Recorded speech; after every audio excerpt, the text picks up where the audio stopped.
Welcome to VTV Andhra Pradesh. Narsipatnam Balighattam స్నానఘట్టాలను సందర్శించిన గౌరవ speaker చింతకాయల అయ్యన్న పాత్రుడు.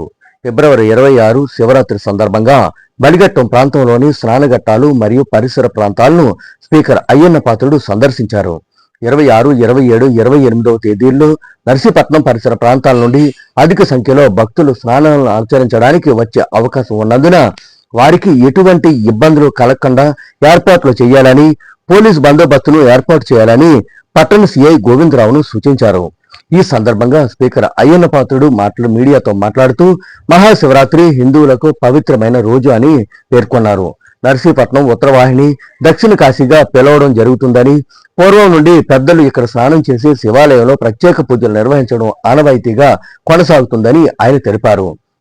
2018లో భక్తుల సౌకర్యార్థం స్నానఘట్టాలను ఏర్పాటు చేశామని, గంగా హారతిని కూడా ప్రారంభించామని గుర్తు చేశారు. గతంలో లాగే ఈ ఏడాది కూడా ఫిబ్రవరి 26వ తేదీ సాయంత్రం గంగా హారతి నిర్వహించినట్లు అయ్యన్న తెలియజేశారు. ఫిబ్రవరి 27న ఉదయం అన్నపూర్ణ అక్షయ పాత్ర ఆధ్వర్యంలో భక్తులకు అల్పాహారం ఏర్పాటు చేసినట్లు ఆయన వెల్లడించారు.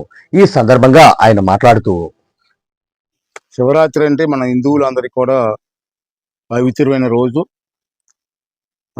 ఆ సందర్భంగా మన నర్సీపట్నంలో కూడా ఈ ఉత్తరవాహిని దగ్గర శివరాత్రి కార్యక్రమం పూర్వం ఎప్పుడో పెద్దల నుంచి చేసుకుంటూ వస్తున్నారు.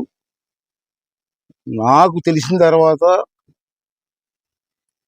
గత 2018లో అనుకుంటాను, ఆ రోజు ఇక్కడ కూడా శివరాత్రి స్నానాలు ఎలాగైతే ఆంధ్ర రాష్ట్రంలో శివాలయాల్లో స్నానాలు చేసి పూజలు చేస్తారో, అదేవిధంగా ఈ పుణ్యక్షేత్రం చాలామందికి తెలీదు.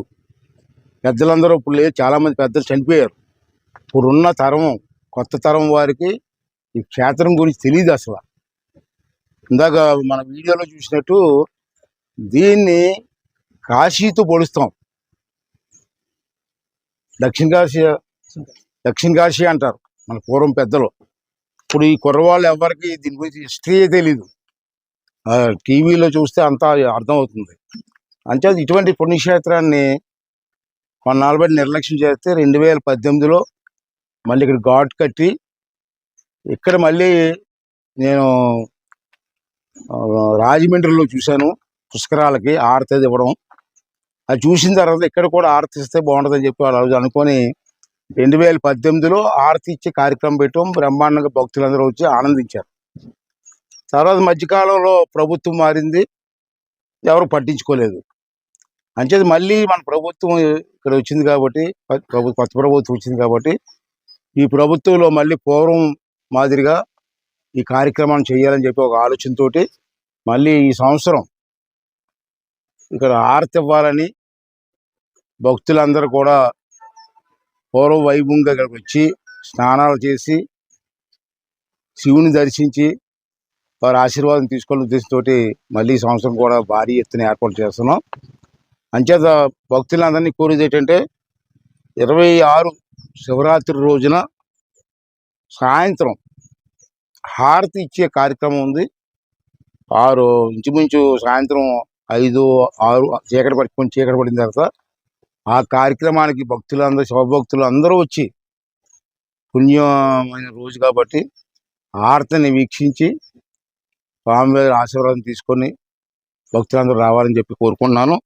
అలాగే 27 ఉదయం, అంటే 26 అయిపోతుంది, 27 ఉదయం దర్శనం చేసుకోవడానికి భక్తులు ఉదయం నుంచి వస్తారు, రాత్రి అంతా వస్తుంటారు నాకు తెలిసి పూర్వం. అలాగే పూర్వంలాగా వచ్చి స్నానాలు చేసి స్వామివారిని దర్శించుకొని వెళ్ళవలసిగా కోరుకుంటున్నాను. ఆ సందర్భంగా రాత్రి అంతా కొంతమంది జాగారాలు కూడా చేస్తుంటారు. వాళ్ళందరికీ కూడా ఇక్కడ అన్నపూర్ణ అక్షయ పాత్ర తరపున ఒక టిఫిన్ పెట్టి కార్యక్రమం కూడా ఏర్పాటు చేస్తాం.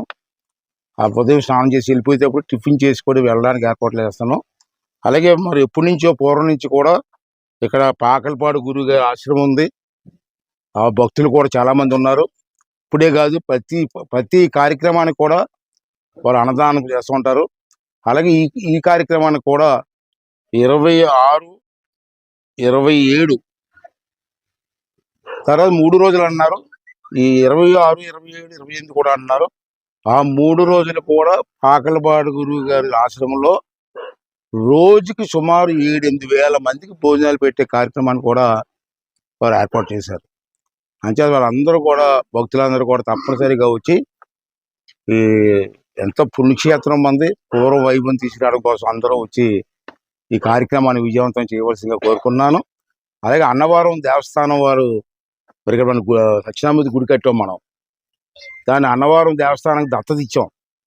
ఇప్పుడు వారు కూడా ఆ రోజు వచ్చి అన్నవరం ప్రసాదం కూడా ఇక్కడ ఏర్పాటు చేయడం కోసం అన్ని ఏర్పాట్లు చేస్తున్నాం. అందరూ భక్తులందరూ వచ్చి స్వామివారిని దర్శించుకొని స్వామివారి ఆశీర్వాదం తీసుకొని అలాగే సత్యనామూర్తి ఆలయంలో కూడా వచ్చి ఆ స్వామి ఆలయం తీసుకొని ఈ కార్యక్రమాన్ని విజయవంతం చేయవలసిందిగా కోరుతున్నాను.